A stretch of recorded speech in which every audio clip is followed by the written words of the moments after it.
Hello, everybody, and welcome back to the Salt Mines coverage of the ACL. Continued now into week number 4, and a lot of changes have befelled the league over the past week. But those are not the only changes hitting the stream today. We got a different play-by-play. Sorry, here this week, ladies and gentlemen. Everybody, put your hands together for Ferris, who will be subbing in for Slayer this week. Welcome to him, and excited to have you here, man. So how are you doing? I'm doing well. I'm excited to, bring some coverage to the Salt Mine once again. I love it here. I am, casting with Slayer, now casting with you. I'm very happy to be a part of all this. So I'm feeling pretty good ahead of the ACL's Demacia group, a matchup between Polestar and Converse University today. So exciting stuff, and I'm ready to bring it all to everyone. For sure. And there is I would say a decent amount riding on the line here this week. We've got Converse, who are just kind of getting their footing on the ground in Demacia. They didn't play for the first few weeks. We had heard some rumors, some things behind the scenes as to how they were doing. And the rumors were they were doing very well. And so the weeks that they have actually been able to play, they have been reflecting that. They're 2-1 now. They're going against Pulse, who are the unanimous favorites to come out of Demacia. This is arguably a top, I would say, 2 team, and not just the division alone, but the ACL at large, right? We have got players from the NACL coming on down here, basically the next generation on this squad, going against a organization, going against a program that has dominated the Peach Belt circuit, that has dominated the region down south for CLOL, and who just had a giant revamp, right? So I'm interested to see if it's actually Polestar going to be able to put a stop, going to halt this train that Converse have kind of started, or if Converse can potentially run over a giant in the Demacia division. And it would be an absolutely massive upset if they were able to do it. You guys were kind of gassing up Converse University on the Oh, Saltline yeah. pod in the most recent episode. So, they could pull out some heroics against Polestar. A lot of NACL players, very well-known players. Samakin, Hoarder's been making waves in the top lane as well. Chad there. And I also have heard, and you can talk about this a little bit more, but there has been a substitution for this series in Yep. the bot lane. So very exciting stuff. Sajed is going to be in for Levitate this time around and going to be pairing up with Cryogen down there.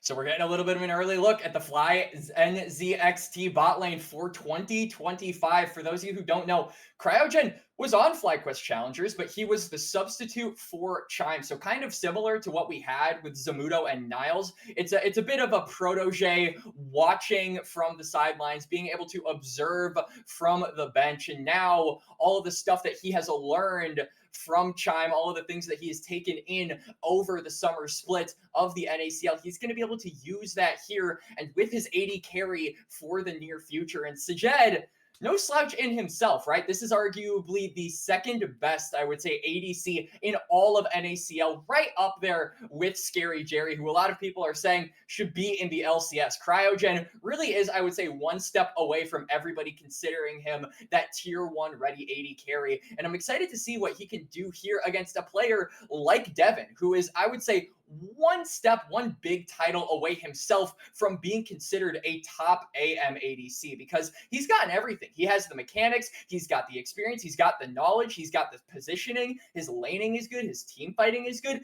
It's just that one result that I think he needs onto his name to really kickstart an upwards trajectory that I don't see him going down on. Yeah, so two promising AD Mhm. carries here going up against each other in this matchup. We're very close to getting underway into the draft for game number 1, and we're also on a brand new patch for this Yep. series as well. So there's a couple things that have been shifted around here, maybe some new picks that we're going to see out of these players here on this new patch. I know a lot of players, Samakin, for example, have been getting some reps earlier today in the Path to Pro combine that Quacks and I have taken part in covering a little bit of. So might see some things picked up there from the coaches over there. I've heard, at least from one pick that's been making waves, is in the mid lane and maybe even in the bot lane as well. If you follow me on Twitter, not many people do, but I've been talking a lot about the Corki pick here on the most recent patch. It's really got a huge spike in Yeah. damage and might be something that we end up seeing in this series. For sure. And I mean, Samikin in particular, this guy's known for playing his mages, right? Even when we saw him in the NACL, when it was a marksman centric meta around that mid lane, the Tristana was really good, the Corki was really good. This man did not shy away from his comfort picks, right? Hui, Lux, Zoe can never be discounted. So I'm really interested to see if he is actually going to be going against the Corki, because we do know Pain Shell in particular was good on those marksmen. He is more proficient, I would say, on the mages, but he's definitely more of a diverse mid laner when it comes to what he can actually play. So if anyone's going to be piloting that Corki, if anyone's going to be going anything different, I would definitely expect him to be the one, as we are getting underway to the draft. Yes, we are. And you know what? It's a new patch, but the same three bands that we're seeing in the tier 3, tier 2 circuit, the Yone, Aurora, and Skarner, these seem like the three power picks across the game right now. And then rounding it out here is Converse University with that targeted Samikin, Yep. Zoe. You got to take it away. The player is a magician on the champion, so they're going to be taking that one off of the board to follow it up with a Poppy and Ash ban here for Polestar, targeting a little bit at what Devin can do. They don't want the Devin Ash. They don't want too much gliding happening in their matchup here against that Yeah. powerhouse.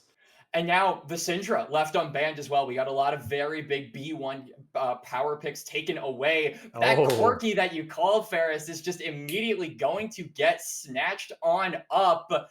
And I wonder, Syndra is a champion that can definitely outrange and keep a Corki at bay. So we mhm. might see it as a counter pick going forward. Corki is very short range. So I expect Polestar to try and utilize that weakness as much as possible. Go for some of these ranged picks, go to outrange him, make it very difficult for him to even engage. I can see them drafting for that disengage. I think Syndra fits both of those boxes perfectly. So we're probably going to see that one locked in.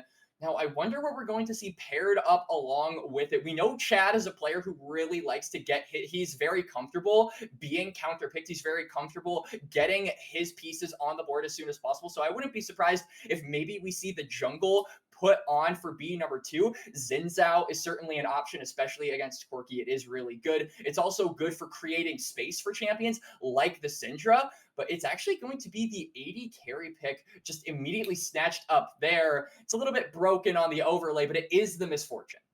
It is going to be the misfortune. It's an interesting one. Yeah, you could go for the jungler, but they really highly prioritize this blind pick down in the bot side. It's so reliable, very safe laning phase. You pretty much are going to come out even at almost all matchups, and then the Jin in response is pretty typical as well here. So double 80 carry right now for Converse. I was going to say we've seen some Ooh. Ivern pairing with these types of Yeah. compositions. But with the Sejuani, however, it doesn't look like that's going to be the avenue here that Converse are taking. And then Sedge here on the B3 would kind of lead me to believe they're going to look okay. I was going to say if they go for the Sejuani, it kind of leads me to believe they'll go into like a melee top side. It might be a little revealing in their draft Mhm. here, but they have hovered it nonetheless. But Leona will be the answer, as the typical Rel pairing with the MF is quite the combo to go to. And I like that you actually mentioned the Ivern. I think that is a very real possibility going forward. Zav, as we know, is a coach at heart, right? This is a guy who loves kind of playing the facilitator role, plays whatever is necessary to go for, right? Initially he was a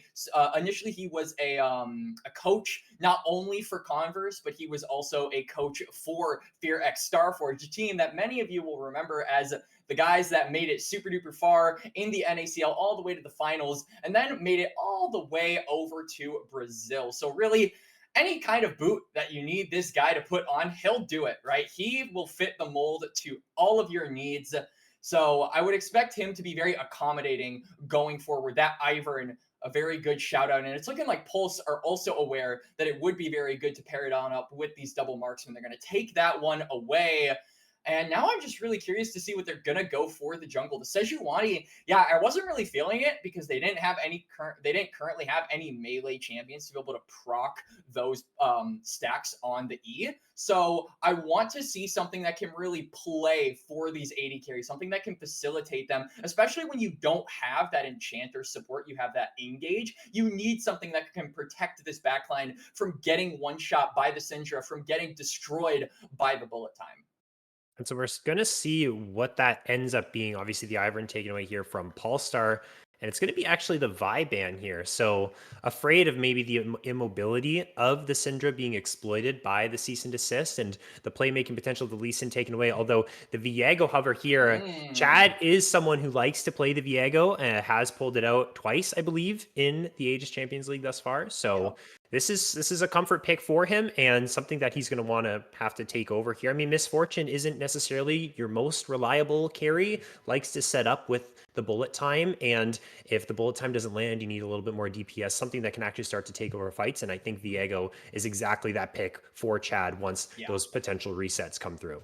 You definitely needed a little bit more oomph, right? I agree with you that the Viego is a good pick. You needed more damage. You needed something that could combo well with the Magnet Storm. This is going to make it very easy for Viego to get those resets. If he even gets one, I feel like the fight is going to be really difficult for Converse to play later down the line. The Nocturne going to be snatched on up here, so we're just playing fully into the engage aspect. We're really playing along with the Leona, and the top laner looking to be similar. We did see the Gnar hover, but it's going to end up being the Gragas, essentially the biggest checkmate top laner in the entire game. Good into basically everyone that you can think of. Really, the only champion that I can think counters this pick would be that Rumble. But then you risk having too much magic damage against a Gragas, against a Leona, and that would be, I would say, a very difficult time. So they're actually going to pivot, try to play for this sort of lane bully style, and they're not going to go the Darius, but they are going to go the Cassante. So they're playing for ejects. They're playing to punish the engage from the Leona and the Nocturne and the Gragas,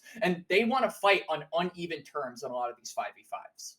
I was hoping. I mean, the Darius hover got me excited for Hoarder. Like Hoarder is known to be the Yep. the carry style player, likes Yep. the Olaf. The Darius would have been very interesting, but yeah, Cassante instead. I was ready for the heat check and to see how that one would go. I'm actually surprised that it ended up being the Gragas blind. It's normally the counter pick into things like the Jax and the Renekton's and these champions. It kind of neutralizes the lane phase. Into the Cassante, I'm not sure if it'll be as effective as it could be as a counter pick, but nonetheless, it still functions nicely. You know, body Mm-hmm. slam, you can space out that Cassante, these types of things. The explosive cast is always a great tool to set up. I mean, Syndra, immobility. If you don't have that flash, you're in danger to that. Same thing with the Misfortune here. So a lot of playmaking potential. You talked about you wanted a little bit of protection here for these 80 carries. Do you think from the side of Converse University that the Gragas is enough? Like there isn't a ton of appeal here. Nocturne wants to go in, Leona wants to go in, Gragas wants to set up plays. Is it going to be enough here to keep that maybe that Cassante or that Viego at bay? I would honestly say the Gragas cask alone is good enough to dissuade a lot of the Polestar members from getting into that backline, right? We touched on it a little bit, Ferris, but yeah, being able to interrupt the Magnet Storm, being able to interrupt the bullet time, being able to essentially put a stop sign on the combo that Polestar want to get off in a lot of these Yeah. team fights is a very valuable tool. And I think it won't necessarily provide peel, but it will provide space, right? And it will Yeah. allow the Corki and the Jin to survive a little bit longer if they are collapsed on. And I think they can make do with that, right? You've got a lot of CC from the Leona and the Nocturne. You've got the fear, you've got the stun, you've got the body slam. You don't need to peel. You just need to make sure that they aren't instantly dying and they aren't getting caught out by a lot of these pick tools that Polestar have drafted. So I like the draft coming out from Converse. I think it is a little bit scatterbrained. I'm always worried whenever I see a Nocturne and a Gragas with each other. I feel like there is some anti-synergy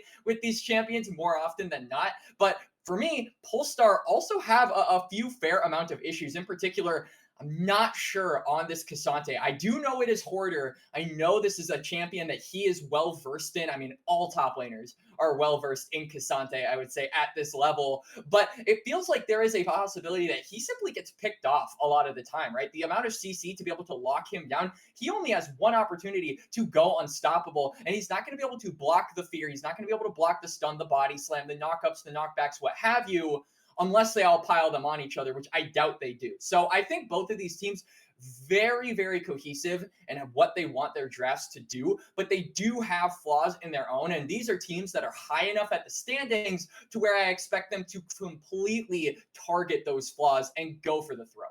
Yeah, that's absolutely what high level League of Legends is about, is Yep. exploiting your opponent's flaws, know what your opponent wants to do and wants to get from their composition. Then you can play towards those weaknesses there. So while we wait out the spectator delay, we will go to a short break, and when we do come back, it'll be game number 1 here between Polestar and Converse University here in the Aegis Champions League. Don't go anywhere. We'll be right back.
Welcome back to the Salt Mine here with Aegis Champions League coverage, a matchup between Polestar and Converse University. And we're on to the Rift for game number 1.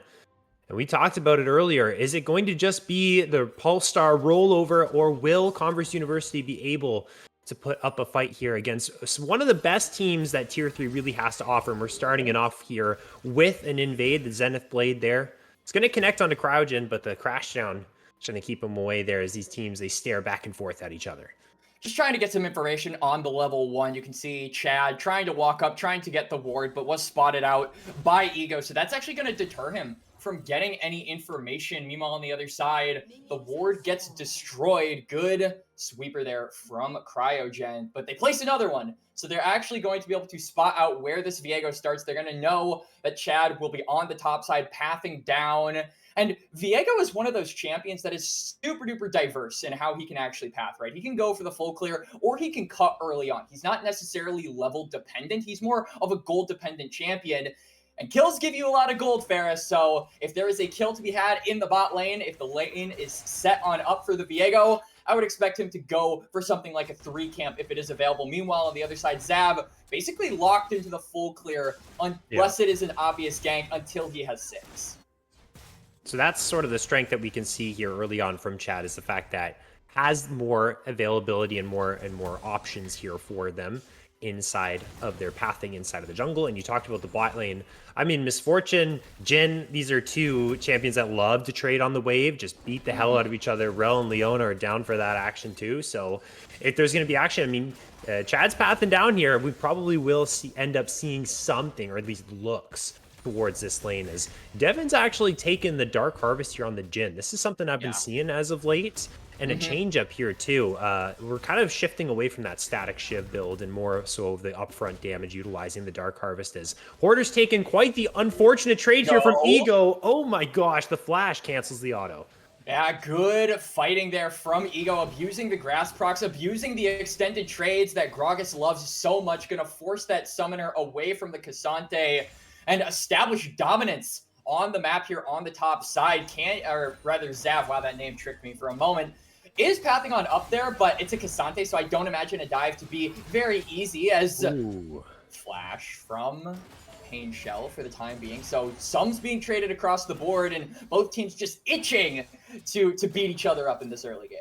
Yeah, we got our action already. I mean, it's only 3 minutes in. We got 2 flashes burned. That's mid lane, that's top lane. So Hoarder has to be a little more careful here.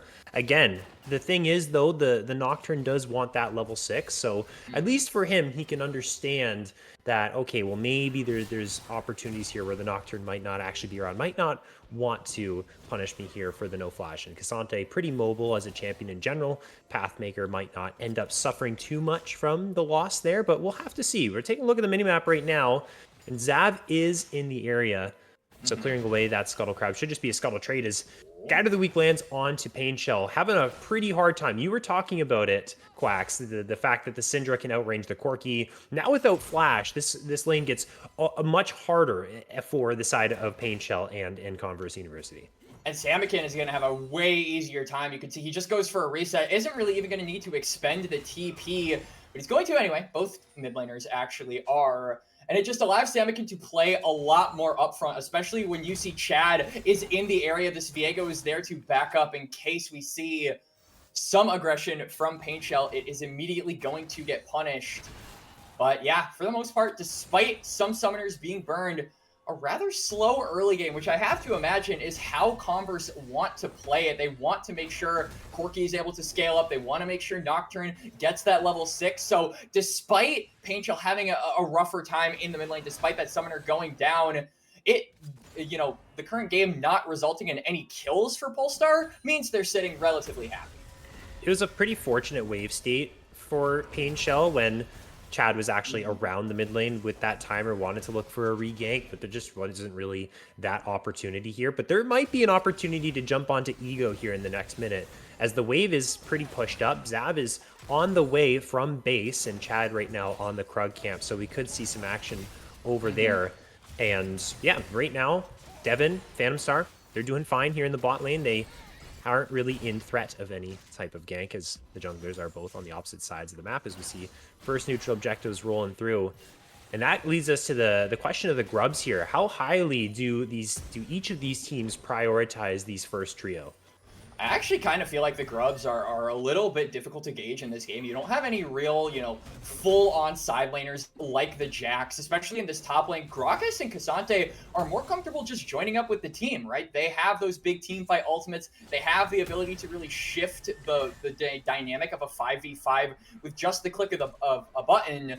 So while I still think the grubs are important, for sieging and being able to take down those first towers, it certainly isn't the most vital imperative thing in the world. And I would certainly put more emphasis on the dragons, on that scaling objective, and being able to start those right from the get-go.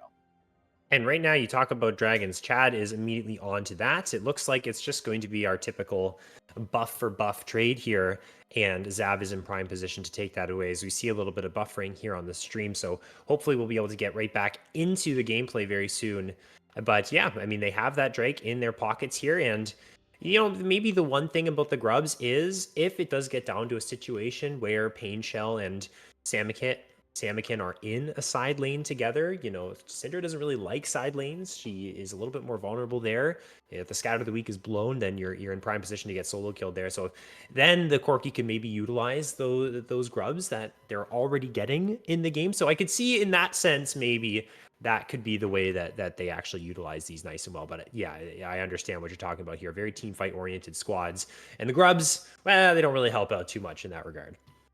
No, they certainly don't, and it certainly doesn't help that we are on a pause. I believe this is actually a known bug. I believe it's actually happening on the ACL mainstream as well. Oh The new man. patch is causing this to break. So for the time being, ladies and gentlemen, it is just going to be us yapping in front of a dark screen, or not necessarily a dark screen, a frozen screen for the time being, but that gives us a little bit more time to kind of establish the win conditions, to hammer home how these teams can take a game number one in this series. And I think it does revolve around the scaling of the Dragons. We can already see Chad is going for that. You've got the Prio in the mid lane. Love the roaming coming from Cryogen as well, just kind of covering that pocket of jungle, making sure nobody can cross it. Nobody can really threaten Chad while he's doing this objective.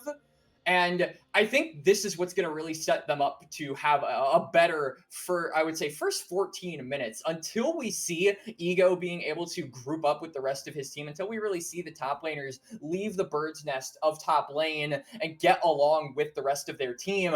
I feel like I favor the 4v4 heavily for Polestar because you don't have that disruption. You don't have that disengage that Gragas is so valuable for. Absolutely. And then if Viego's getting resets and you got no disengage, that's a recipe for disaster if you're the team going up against the Viego. And yeah, I mean, I'm thinking about win conditions here for both teams from the side of Polestar. I think for me, it's really about how well they can survive the snap engage potential. You talk about explosive cast, it could be used to create space for the carries. It could also be used to knock priority targets into the team. You might pair it up with a solar flare and paranoia to snap on any person who is caught up in that CC. And if it is going to be Sajed to get out of that quick engage, if it's going to be Samikin to get out, land a scatter of the week immediately after, that would be the opportunity. And that's a lot of the tools here from Converse University that would be burned. So for them, it might just be absorbing that immediate pressure or being the ones to snap first, so that no snap can actually happen here from Converse if we're talking team fights. And I feel like no snap is potentially, what we're worried about here from the side of Converse, because it feels like so many times when you talk about the sort of David versus Goliath storyline that we kind of have, I would say, in this series, Converse definitely are the underdogs going into this best of three in week number 4. It really feels like it starts from the lane, right? It starts at the CS. It starts at the amount of gold that you are absorbing. And so this is why I'm a little bit worried about the game going forward, because despite Hoarder having to burn that flash, despite the pressure being put on by Phantom Star and their efforts to try and make something happen in the laning phase, there's already somewhat of a gold deficit because the CS is favoring Polestar, right? You've got 9 in favor of Samikin. Hoarder, despite having that flash burned, is ahead of his counterpart. So the biggest worry is them simply not having as many resources post 14 minutes and never really being able to get the chance for that snap in the first place. All right. Well, while we try and figure things out here on the unfortunate spectator bugs that we've been experiencing here on the most recent patch, we'll go to a short break. And while we do that, we will try and fix everything up for everyone so we can continue coverage of this matchup here. So we will be back very shortly, and apologies for the delay.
And so we are back with a very interesting screen here.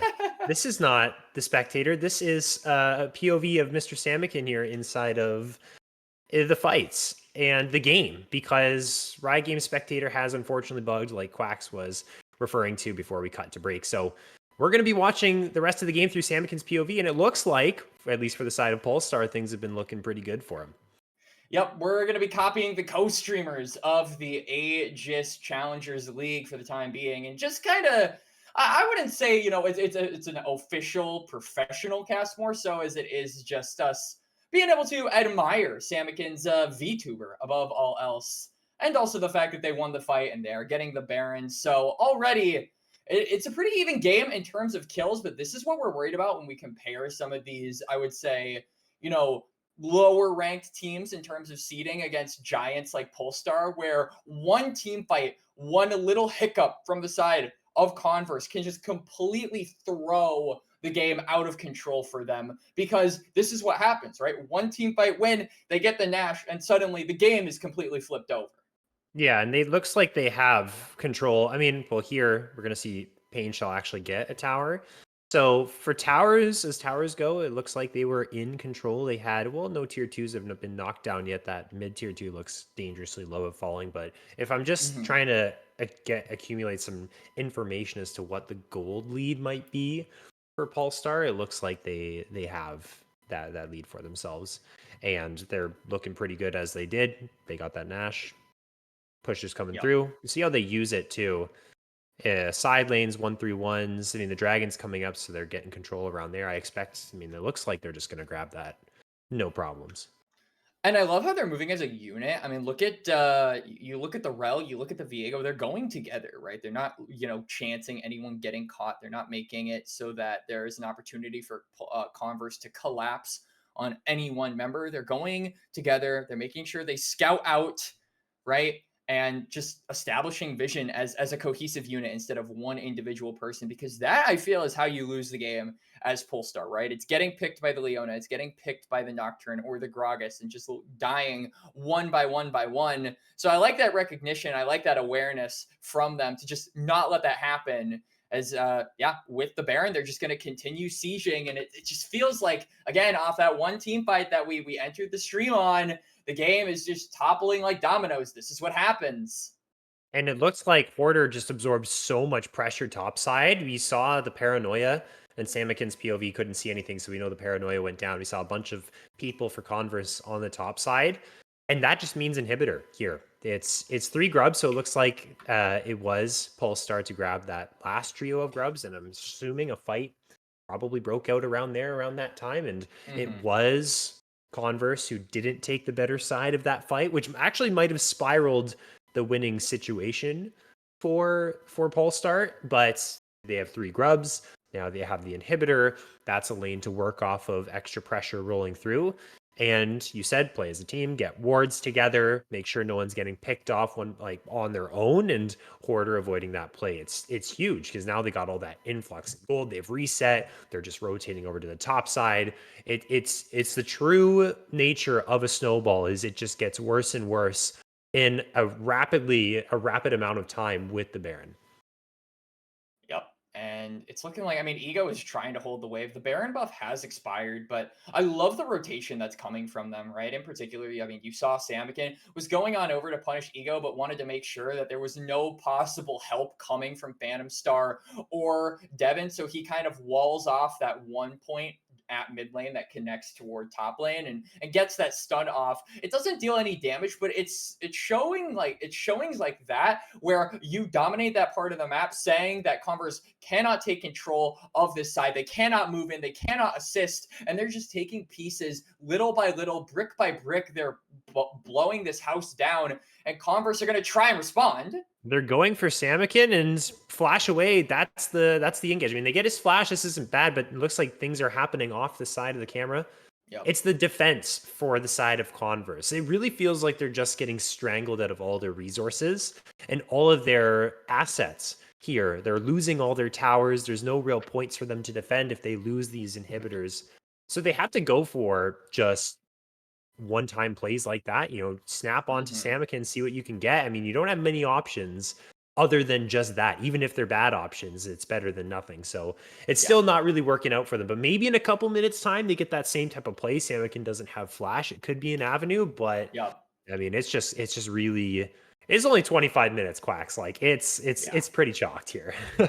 And I mean, you look at the kills, and you wouldn't expect this game to be dominated by any one side. You would expect it to be really close, but it feels like the macro play, the map play coming out from Pulse is just that much better. Their rotations are that much quicker. They're that much cleaner around these neutral objectives. And that's why they're claiming essentially every single one. Obviously, we saw a little blip there from Samick, and we see it again, the one dragon being owned by Converse. But other than that, it's the Barons, it's half the Grubs, it's 3 dragons to their name, and it's largely because they clear out the entire jungle. They get all the information that is possible before committing to a play, and most importantly, they don't rush anything. Right? If they want to go for a fight, they go for the fight before going for the objective because they recognize they're stronger. So I like seeing that. We've got the Baron coming up soon. I don't expect them to immediately rush it. I expect them to look for a pick with Samikin, to look for a pick with Chad. They get that, then they go for the Nash.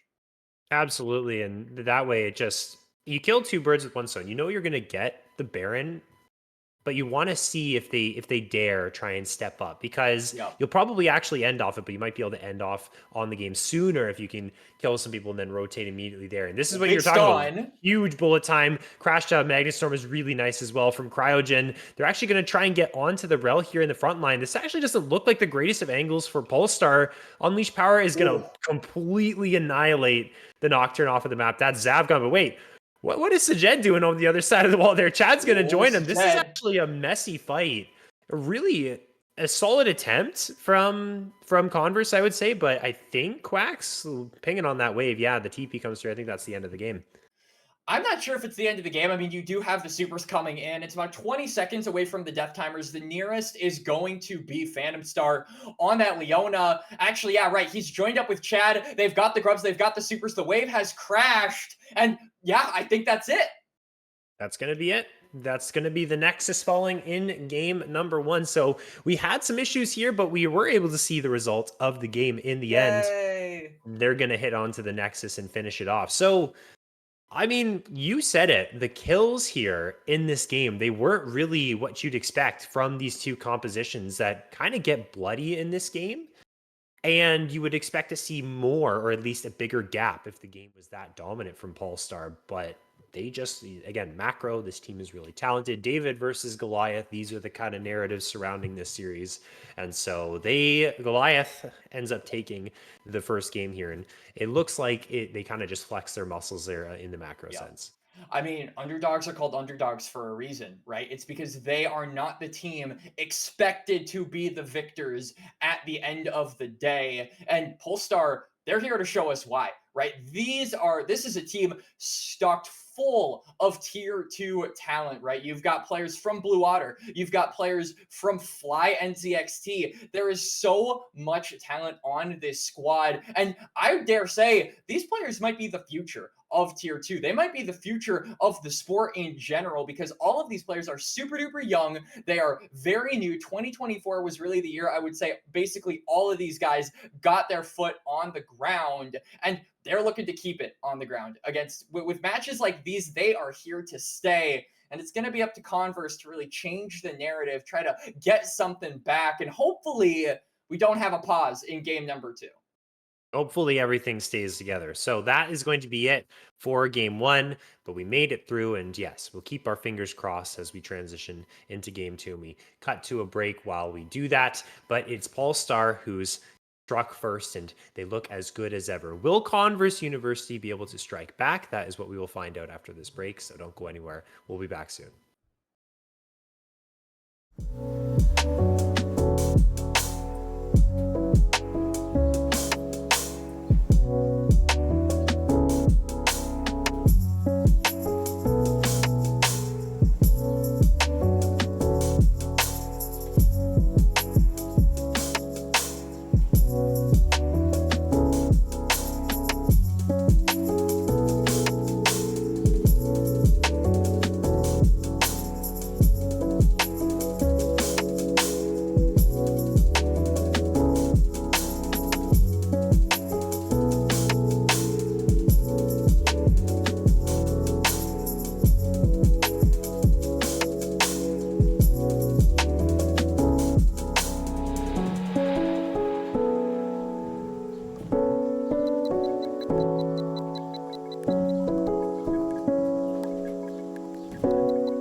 Welcome back to the Salt Mine, where we're bringing you coverage of the Aegis Champions League here in the Demacia Group. Polestar versus Converse University ahead of the draft for their second game of their best of three series, where Polestar were victorious in the first one, where we had some difficulties, but we found out the victors nonetheless through the wonderful stream of Mr. Samikin in the mid lane on the Syndra.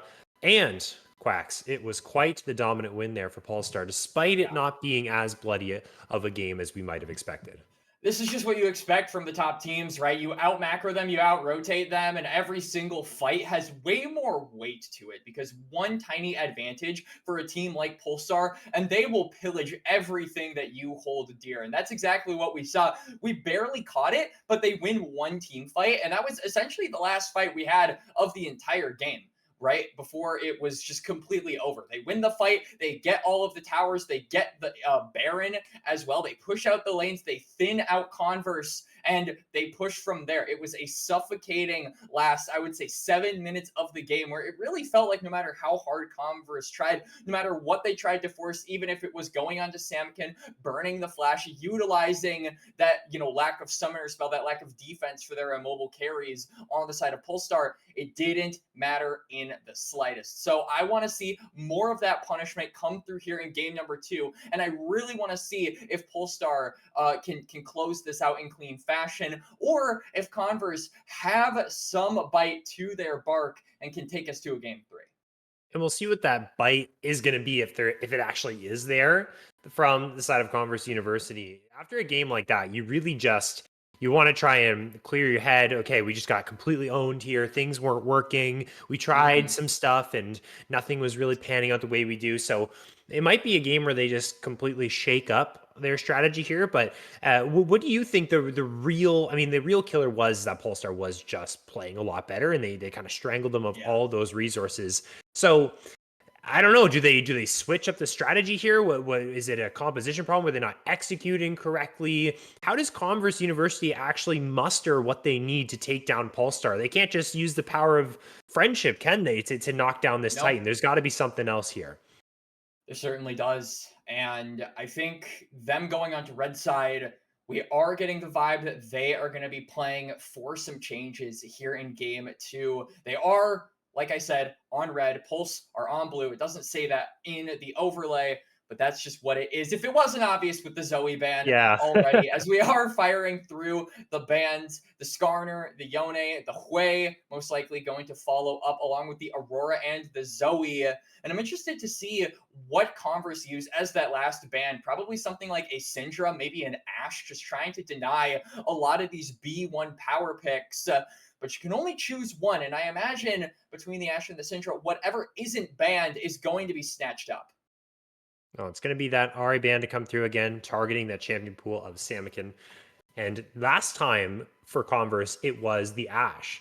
Or no, it wasn't the Ashe. It was actually the other way around. It was Devin that was denied of the Ashe. But this time here, being hovered on the B1, all that playmaking potential right now in the meta, 480 carries. It's less of the hyper carries. It's a lot of the setup. You want Misfortune for the time, Jin with the long range engage, and the enchanted crystal arrows from Ashe as they do change towards the Orianna here in the last little bit. Samkin, of course, very comfortable on those control mages. Lots of setup here for Orianna.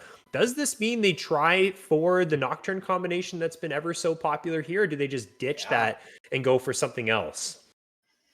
That's the question, as both mid laners are going to be snatched on up here. There is a small chance that Hui goes into the bot lane, but Devin, not exactly known for his mages down there, so it's likely going to be that mid lane matchup already decided, as we are just completely ignoring the Syndra, completely ignoring the Ashe for the time being. Sejuani going to be the next lock-in, and you want to get a jungle counter pick as soon as possible. Yeah, something, you mentioned the Nocturne Ferris, but the Jarvan is also an option. The Vi is also an option. The Udyr would be absolutely wild. This is a champion that Chad actually likes to play. We've seen him on it a couple of times, so it certainly wouldn't be out of the realm of possibility. But you talk about efficient ball boys and ball carriers for the Orianna to get that shockwave off. Udyr isn't the name that necessarily comes to mind, so I'm wondering if maybe we're going to see something from the support role in Cryogen, something like a Rel potentially, or maybe something like a Leona to just try and get into the thick of these team fights and really prepare for that shockwave.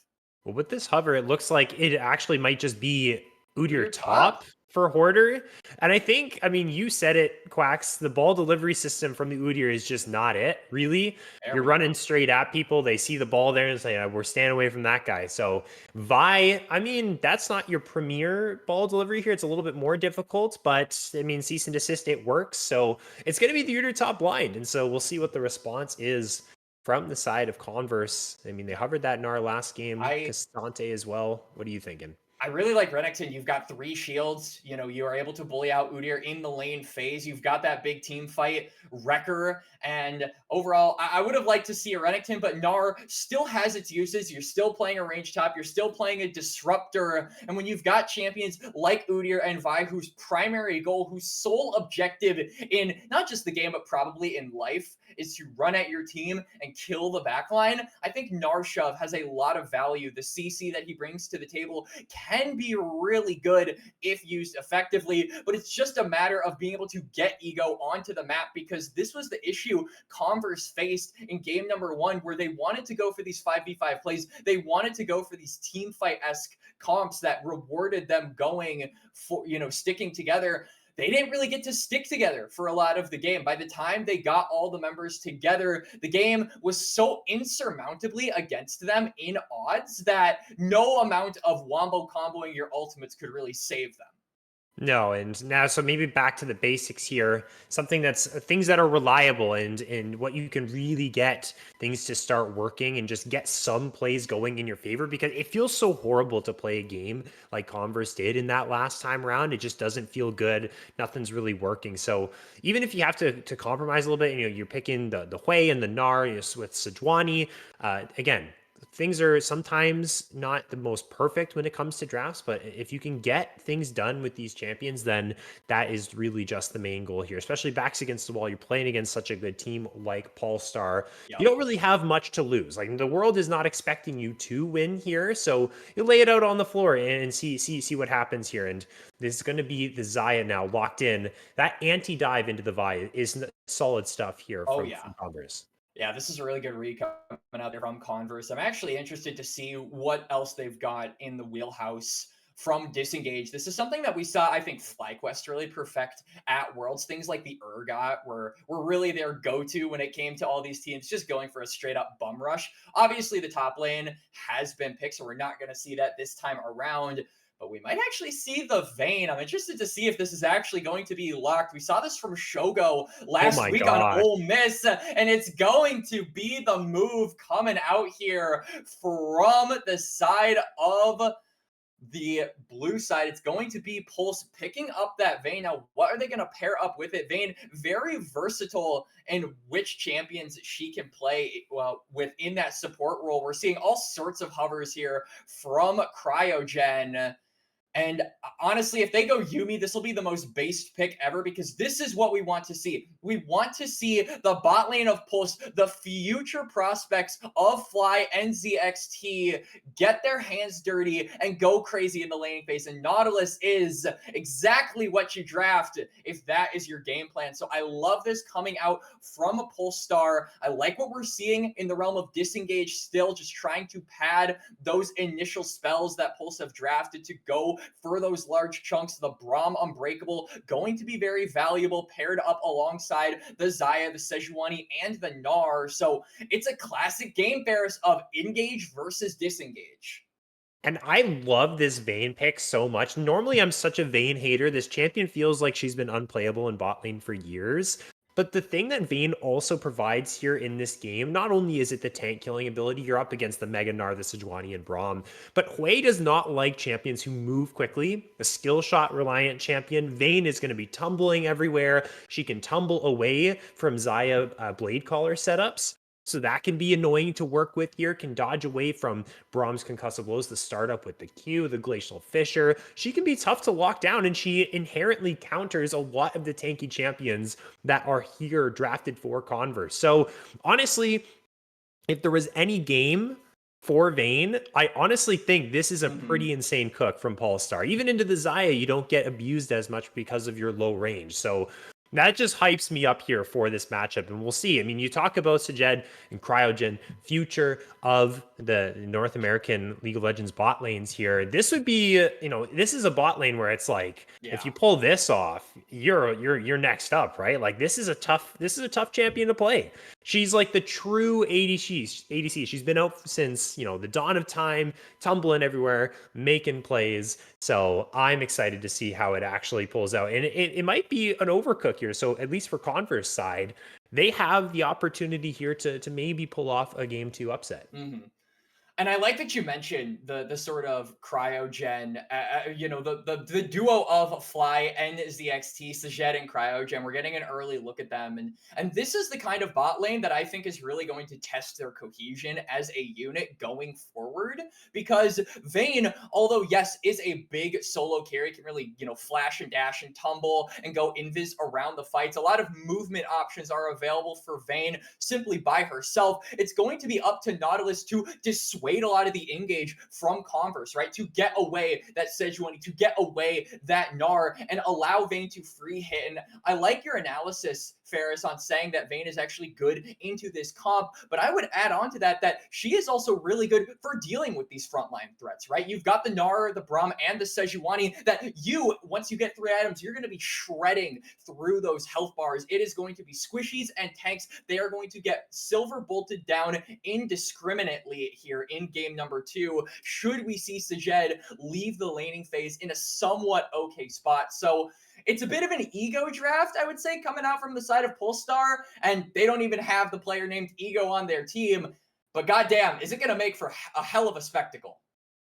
It certainly is going to make for quite the exciting game. And the teams have been, or they have gone into their draft. So I do believe while we wait for those picks and that spectator delay to go through, we got the draft, we've seen the spicy picks, we're ready to see how it all unfolds, but we'll cut to a break until that time comes. And when we come back, we'll see how it all unfolds. Is Polestar going to complete the 2-0, or is the comeback going to be mounted here from Converse University? Stay tuned to find out.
onto the Rift for some excellent games, or some excellent gameplay here in the Aegis Champions League. Polestar taking on Converse University. Game number 2 here, coverage by the Salt Mine. And we've seen the Vayne lock in. We've been talking a whole lot about it. Myself, Ferris, and Quacks on the broadcast if you're just joining us. We're going to see how it all unfolds between these two teams. As Cryogen, you're walking into a whole world of hurt, my friend. That's the Mickey X, Quacks. He did the Mickey X, because we saw that exact same play at Worlds. I feel like all EU supports have the ink blood in their veins. Yeah. It's Hylissang, it's Mickey. I would even put Trimby up there as well. I'm going to throw some shade at him. Yeah, it's an EU support thing, but it seems like what is going on in their water supply is happening to us now, and I hope Cryogen is okay. Samikin might be the next victim. They are looking to just try and get some poke down, but all of those members being committed toward the bot side, they get the kill on towards Zav for the time being, but it is going to mean that deep ward near the Raptors and the ability to track where Zav is for the time being. And they might just make do with that tracking. As you can see, Hoarder and Chad are potentially walking up for some spicy action. And they're just going to be a nuisance here. Hoarder's going to say, hey, man, what's going on? I'm here to make your time at this red buff a little bit harder. You're welcome. Yep. That is going to be what I give you, and that's exactly what he gives Zav. Is Zav, man, your Raptors have been taken away, dude. This is an unfortunate situation. So this is the punchback here from Polestar. And that's really nice. So how does this actually affect the next little bit of pathing here for Zav? It's going to be tough for him to actually be able to reclaim those camps there. As we actually see as well, we have ourselves a lane swap too. Yeah, so, you know, if this initial punch was Zav getting his Raptors and then his red buff taken away, then this lane swap, I would say, for Ego is going to be the knockout blow. This is really going to be a tough spot for the Nard to be in. You can see 3 members just hovering around that top side from Polestar, but it's also potentially going to be difficult for Hoarder. He takes the reset. He's going to be going bot lane, has the opportunity to catch that wave, but I think without Phantom Star in the bot lane, you don't have the ability to go for a dive on this Udyr. It would be possible if you had 3 members, but 2 members, I feel like that's just too hard to juggle. So they're going to try and instead relieve some pressure from Ego. Just get him to the lane at the very least to absorb this XP.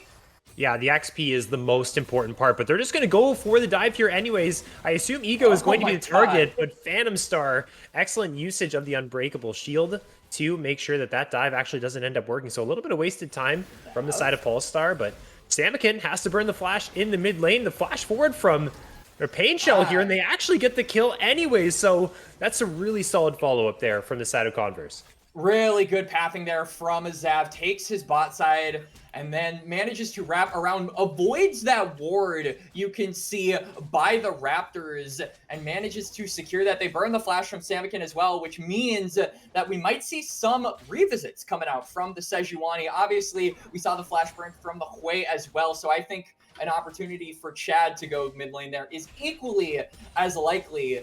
But it's good looks despite an unfortunate, first, I would say, minute from Converse. They are biting back in this game. Yeah, I love it. This is what you want to do. Just play loose, play your own game. Just go for plays. Don't be afraid to do it. Again, there's no real pressure on you guys. The people aren't expecting a win here from Converse University. So it's like you go for these things, and you really got nothing to lose as they're going once again onto Samikin. This chunk is pretty good. He can't lane now. No teleport, Quacks. It's hard. So this is, even though they don't get the kill, it's about as good as you can really hope for there. And it's putting the pressure onto Samikin in the mid lane as they're going again. And I mean, the flash forward from Zav. Okay, so they're overheating a bit, but they're playing at least. A little bit of a mechanical error there from Zav.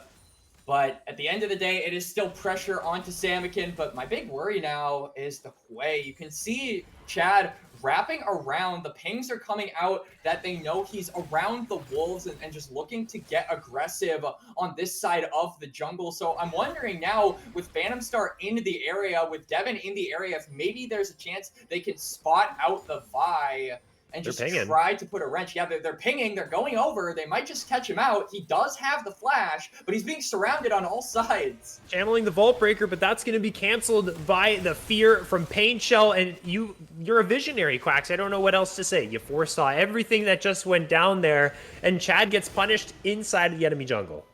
I mean, Chad kind of overstaying his welcome. You have to keep in mind, he has not reset yet. So this Vi has been super active around the map, getting camps where he can, getting farm where he can, but hasn't been able to spend any of that hard-earned gold. Oh, there's a condemn. They're going to try and go on to Zav here, and it's going to be the kill for Sajed. That's huge for the Vayne. Very nice pickup, but can they get out of the jungle is the question, because Devin's here. He said, hey, you just killed my jungle, man. I'm not going to let you walk right back to the lane for free. I'm going to make you walk the long way. That's the trade back that we're going to get. So the Vayne is on the board here, Quacks.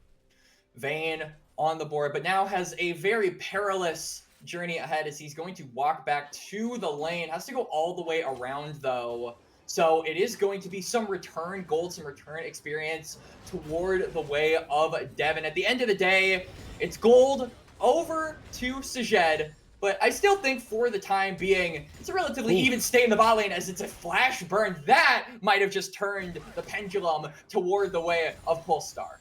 And it would have been horrible if Devin were to die. So I think the flash was definitely warranted. Even if you got chunked on that wave, then you would have been frozen here as Hoarder's taking a nice extended trade into Ego. And Crowdgen always fishing for those dredge lines in this lane. I mean, now no flash on Devin, much more vulnerable. As let's take a look on the minimap here. It is the grubs being taken away from Chad, but Hoarder's taking this extra trade into Ego, and he actually sees Zav on this ward, but feels pretty comfortable since Chad is in the area. So that's just going to devolve into the first trio here for Polestar. And it's Zav also knowing that Chad is in the area, so they're not going to go for a more aggressive play on that top side out of fear they're going to get responded on by the Vi. Good restraint coming out there from the Sejuani, as no restraint is there for Devin. Use the Feather Storm. And that's just the power of the level 6. And it was Sajed that was not prepared for this. So that's a huge kill. They're just going to deny Crowdgen a little bit, and they're not going to let him get the gold either. But that's a huge kill for Converse. They're playing, man. They're absolutely playing. For sure. And Devin, you know, he's living up to his name. Hope won. The hope for Converse here. This organization, they went through a rebuild after spring. Zav, the coach, now the jungler. They bring in Ego. They bring in the player of Pain Shell as well from Harrisburg. They say, okay, we're going to rebuild around our star-studded AD carry. We're going to give him a support he's familiar with as well, and we're going to run with it. And they are running away with this early game so far here in game number 2. The one benefit is that Sajed did not use any summoner spells, so the Flash, the Cleanse, still available here. Looking at the mini-map, we see teams. It is going to be Polestar. They're on the Drake right now. They could converge, could Converse if they want a response here, but it's the first move from Samikin, and it's both neutral objectives that still do go the way of Pulse, and so they have control over the map right now, despite the fact that they are getting like hit blow for blow, and they're kind of losing out in that kill factor there. But let's see what happens in this exchange as Crowdgen hit up with that Q there from Phantom Star. They're playing back and forth. They're waiting for Zav to get involved, and Zav is going to get involved because there is the Glacial Prison, and the Vi is actually dropping so quick as well. This is a complete slaughter here. Sajed trying to get onto Devin, who does not have the Feather Storm, and a beautiful flash condemn is going to be able to secure the triple kill for him. And what a statement play here from the Polestar bot laner. As I'm looking at the minimap now, Samikin has flanked here onto Pain Shell, who's going to be in a world of pain. Spiraling Despair hits onto Samikin. It's not enough. Oh my goodness, 4 kills all of a sudden for Sajed. And it was looking like such a good fight there for Converse. That could have been the straw that broke the camel's back, but the camel gets ripped in half in that exchange, and it's all due to Sajed. Now the fighting isn't stopping. Ego wants to go for the 1v1. He's close to Mega. Goodness. Phantom Star wants to finish off the 1 HP Vayne, but he's not going to be able to do it. Cryogen! The flash! Oh, gets him in the end as Ego's actually going in for the all-in too. The Gnar into the wall is good. Follow-up stun. Is there enough damage from Ego to finish this off? I'm assuming one more Boulder would do the trick, but not going to be enough. And he gets out of this one as Samikin. This should be okay. Has flash available. Is the permafrost going to stack up? It is, and there's going to be a trade there, but action across the map is Hoarder's not done. Hoarder is back. He said, you thought I was done with you? I am not done until you drop or I drop. That's the way it goes in this top lane.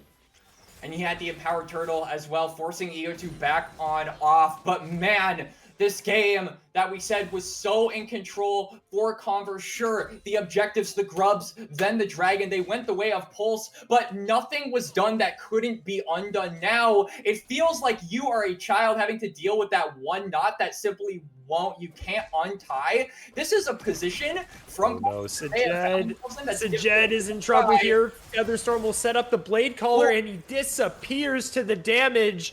Great setup. They laid the trap in. Sajed fell for it. The counterplay might be Ego, but Chad out of range. Good pickup. They shut down the Vayne. 2 kills already down, and they're going to get first tower.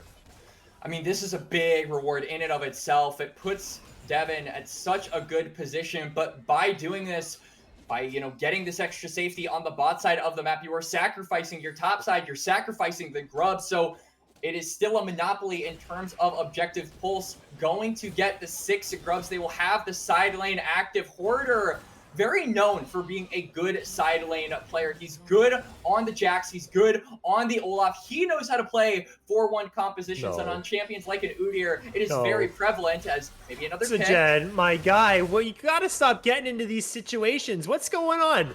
Okay, things are just getting real crazy here. It's a 4-1 Vayne down to a 4-4 Vayne, and now we're gonna look at Cryogen, who's in a whole world of hurt as well. The bot lane right now from the side of Polestar is just taking deaths here, left, right, and center. The TP from Pain Shell's good to get the kill. Samikin could get 1 plate, but man, Converse, they're kind of running the map right now.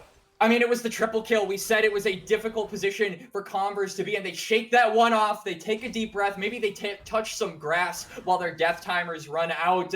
And they have looked like a rejuvenated squad since that exchange into the bot lane. 2 more kills for Devin. A kill going over to the side of Zav on that top lane as well. They find a pick when they need it most. So all members, but those carries in particular, are sitting very, very nicely. But the question is, can they continue to find these picks? Because sure, they have found Sajed twice in a row, but with the lanes now kind of being open, 3 times in a row, you're just gonna get him again. Sajed! 3 times is not the charm. It's gonna be a 3rd death. Oh my gosh, they just find these picks. They're doing such a good job as a team, and they've completely shut down this Vayne now. Anything that they really gained from that other play is now it's almost gone. Quacks, it's almost gone.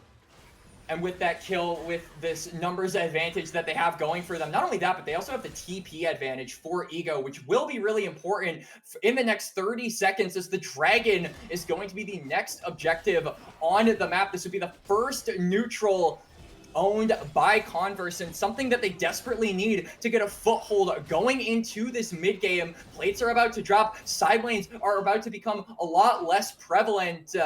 And it's going to be up to Ego. He's building rage. He's trying to get ever closer to that Mega Gnar. He wants to make sure that he is in that form for this team fight. And it's just a matter of, can they execute this fight? Can they find the Dragon? Chad is on this top side of the map, so it maybe is Pulse to have no interest in contesting this. They know they're behind. They have to look for other avenues.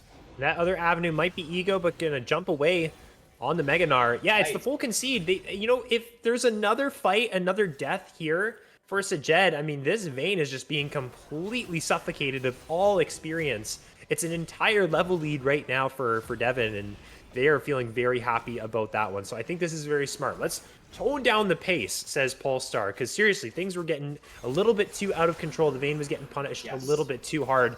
They might try it again here. I mean, what are they doing? Pretty exploitable, but Samikin's on the way. And that's going to be, yeah, you said it, Quacks. The Dragon, now the tier 1 in the mid, too. This opens up the map for them. This is great stuff, and is a counterplay going to happen? It looks like it will be. Zav is going to be the target. That's the ball delivery system that we were hoping for, but the counterpunch might be even better. Look at Devin. The feathers are so deadly here. Stepping right on up, the Featherstorm will get away from the dredge line, and it's Converse. They keep their punches going. Really well played team fight. Devin, nigh untouched in that exchange, hitting freely on the side, manages to completely disrupt what was initially a really good engage from Pulse. They combo their ultimates correctly. They get the cease and desist plus shockwave combo, but it just isn't enough at the end of the day. this Xayah 5-1-2. Devin so online in game number 2. The carry, the hope for Converse is burning bright.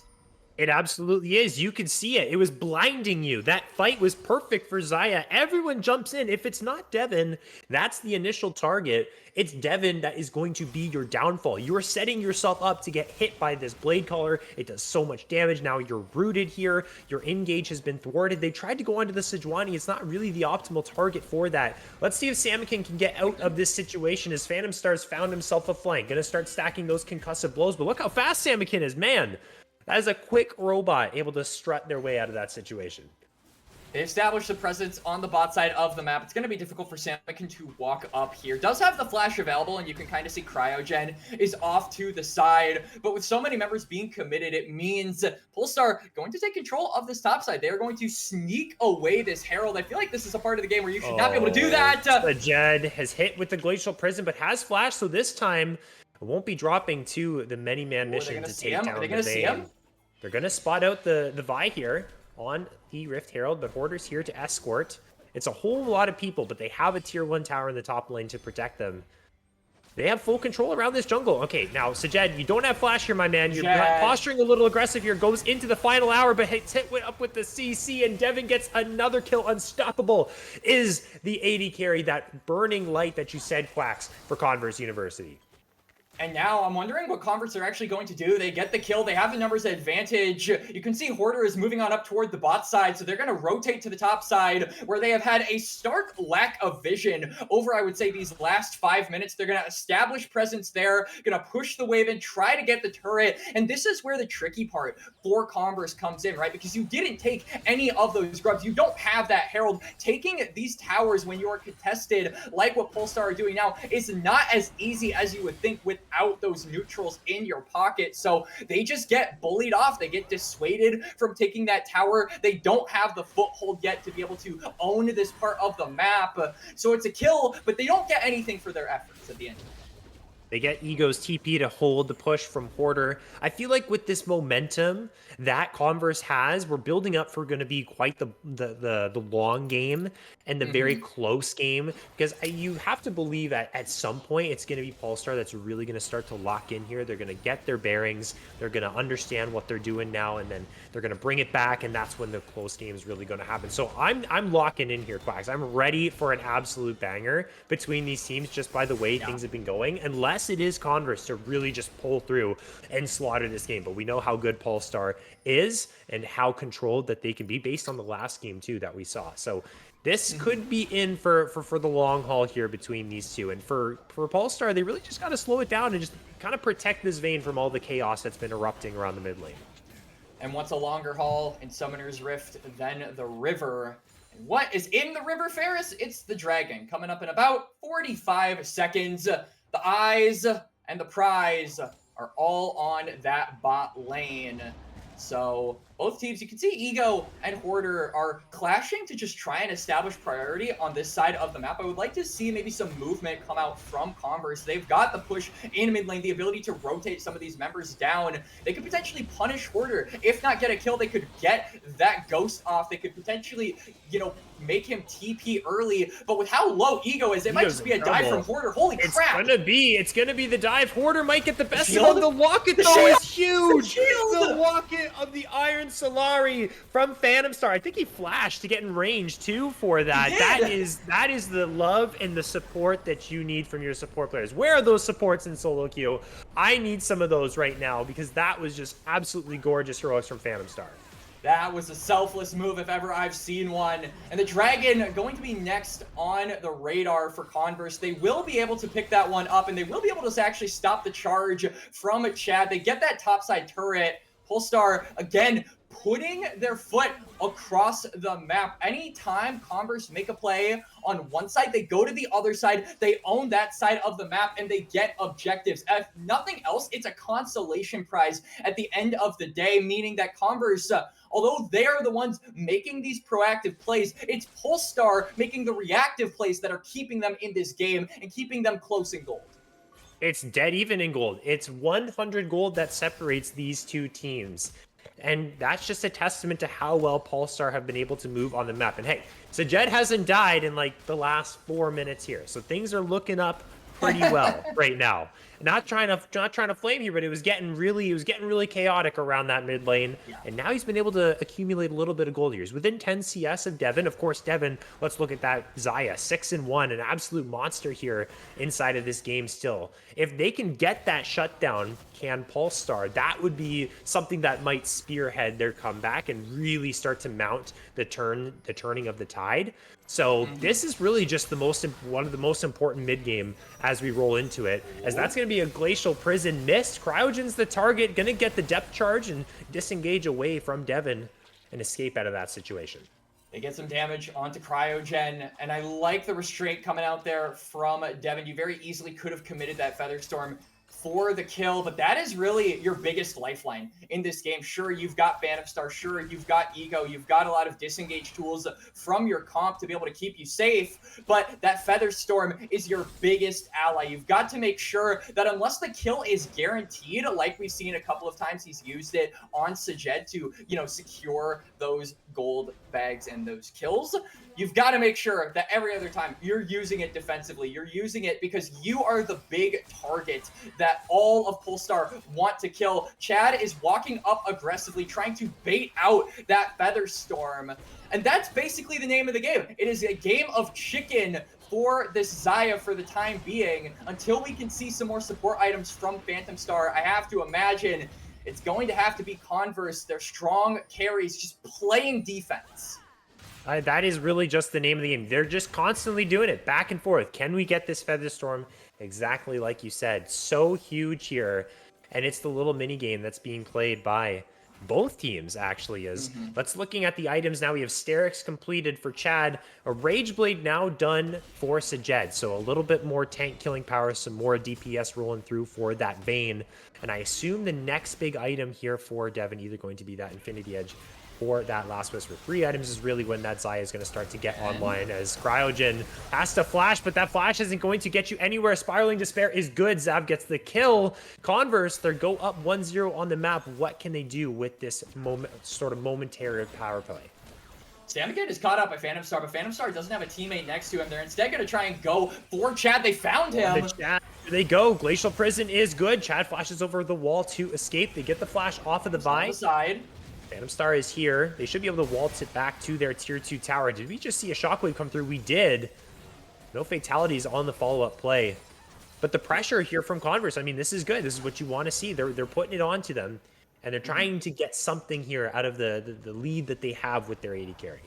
I mean, they're getting picks. They're managing to, catch some of the members of Polestar off guard when it matters, but it's really going to matter in this next minute. The Dragon approaching the 1 minute mark from spawning. This would be sole point for Converse. So a really big neutral for you to take if you want to try and accelerate the pace of this game, because so far the pace has been very stall heavy, right? We haven't had a lot of action, save that most recent pick on Cryogen for the last 5 minutes. It's been mostly just the teams dancing around, and I have to think that Pulse are happy with that, right? Like you said earlier, a lot of the early game saw Sajed getting picked, saw Converse University getting the better of Polestar in a lot of these skirmishes, and if you're able to slow down the game, if you're able to calm it down, get your win con some gold, then you're eating good. But now they're trying to force the fight. It's going to go on to Cryogen, but they actually disengage quite nicely. But let's pay attention to the cease and desist. It gets through onto Devin, who can't go into the Featherstorm, but now is able to get through. Flashes away with a little bit of HP. The Gnar into the wall. They got Devin! Good, but the cleanse is good here from Sajed. Devin is down, and you know what that means. It's Polestar's time to take the fight here in the mid lane. Dredgeblind is good here from Cryogen to continue to play a double kill for Sajed, dodging away from the severing bolts. And that is what you need. That is the opening that Polestar found, and they're now back in the driver's seat. They've got 3 kills under their belt. The Dragon, just in the nick of time, they find the game-winning, potentially team fight. They're going to equalize the Dragon count. And I got a little bit worried there that we were actually going to do a pause. Oh my god, if that happened again, I would have been so sad. But it's looking like the game is going to grace us with a full banger here in game number 2. And Devin has respawned. All of the members except for Ego are up, but he has the teleport. But look at the bot side river. All the members of Pulse are here. They are establishing control, not just over the river, but over the mid lane. Samikin is pushing out, meaning that it's going to have to be Converse walking in there, and they don't want to chance it. They don't want to go for that fight. The Featherstorm is not available. They don't have the tools to take the fight to Polestar. So as a result, they've got to concede this objective. Another very important part of Polestar's game is playing around those objective cooldowns, but Samikin, you've walked too far. You will pay for your sins. It will be a 5 versus 4 here for Converse University. They want this fight, but do they have the tools to continue forward? It doesn't look like they do, and they will retreat. Now, the question is here, Quacks, do they try and leverage the Baron off of this? The Featherstorm is coming off of cooldown, so this is something that they could definitely do. If they want to do it, they've got to go quickly, right? That death timer on Samikin is getting shorter by the second. He has the TP, he has the shockwave. This could go into a 5v5 very quickly. You've got to make this count, and they're going to start it up. They're going to try and take the fight to Polestar. Here they go. Cryogen is the target. It's a good depth charge to get them away. He will be the sacrificial lamb here to get them off of the Baron, but they're just going to turn right back there. 6 seconds to go on Samikin. You mentioned the teleport that is available. I have to believe that that is going to come through immediately once he respawns. He is going to come now, and that will be the time for Converse to say, okay, this is looking a little too sketchy. We're going to get on out of here. I mean, they threaten the Baron, they get the pick onto Cryogen, they get the pick onto Samikin, but they don't own the mid lane now. They had to go on up, meaning that Polestar can leverage this side of the map. They get that mid lane tower. They open up the map a lot more in their favor, and with 6 scrubs, they're not just going to take 1, they're going to take 2. This is that early game advantage finally coming to the front of this game, netting Polestar away back in the driver's seat, as you said earlier, Ferris. And they've been in the driver's seat now. They're 3K gold up ahead. Really, Converse, they're in control of the kills. They're in control, potentially, of the game, but they're not in control of the gold. So that is a very, very thin line to walk at this current moment. As now, they started up the Baron. This feels like a desperation play. It might just be exactly that. It feels like this is where the game is going to reach its climax, but they might have found the pick here onto Chad, who uses the flash plus the shockwave to get enough peel here. Cryogen's going to flash away too, and it's going to be Polestar by the skin of their teeth escaping what could have been an easy Baron here for Converse University. They might just turn their way right back. You talked about desperation here, Quacks. This is desperation. They just want a fight here by any means necessary. It means if they have to go back to the Baron 6,000 times again, that they will end up doing that. Here we go. It's going to be Arctic Assault from Zab onto Cryogen, but look at Sajed, who's completely untouched. They got a cease and desist onto Devin, who now has to go into the Featherstorm. It is going to drop Polestar. This is the fight that they needed. It's tragic here for Converse. They don't have enough gas in the tank. They don't have enough faith and light left in their eyes. It is only darkness as Polestar closes in on a Game 2 victory. And Polestar, 1 fight win is all they need. You give them an inch and they will take a mile. This is the Tier 1 team. This is the NAC talent in North American League of Legends. And they will reign victorious here in week number 4 of the ACL. It was a valiant effort from Converse, but Polestar burn bright, and they burn all of Converse University. Converse University, a valiant effort, like you said, but just not enough for the mental fortitude that Polestar was able to possess in that match, and things were not going the right. Think about Sajed in that game. Amazing play to go 4-1 on the Vayne. You blink, he's 4-7. Can you believe that? If I'm in solo queue, I'm like, FF, I'm so done with this game. But no, they actually were able to pull it back. They utilized their synergies and their composition to target Devin. That was the person they needed to get, and they got him. And they pulled through the victory there in that game. So a very impressive comeback there from one of the best teams here that Aegis has to offer.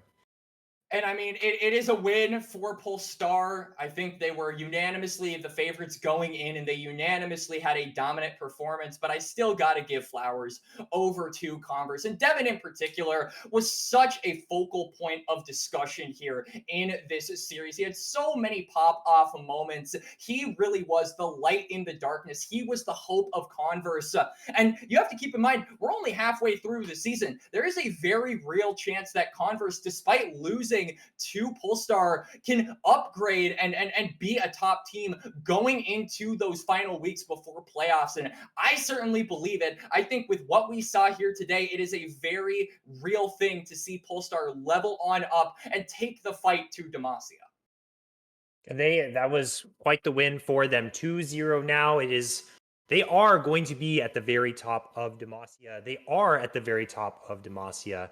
And they're going to be happy with that victory there. It was quite the exciting series. I heard before I was going to jump on the broadcast today that we had an exciting one picked out. And I enjoyed pretty much every second of that, less the little difficulties that we had, but we made it through. We had a pretty solid stream out of it. So I want to thank everyone for tuning in to the stream and watching here on the Salt Mine. My name is Ferris. That was Quacks. Thank you so much to Caddy on the production as well. And we hope to see you all in the future streams. Hopefully everyone has an excellent evening, and we'll see you all next time. Thank you.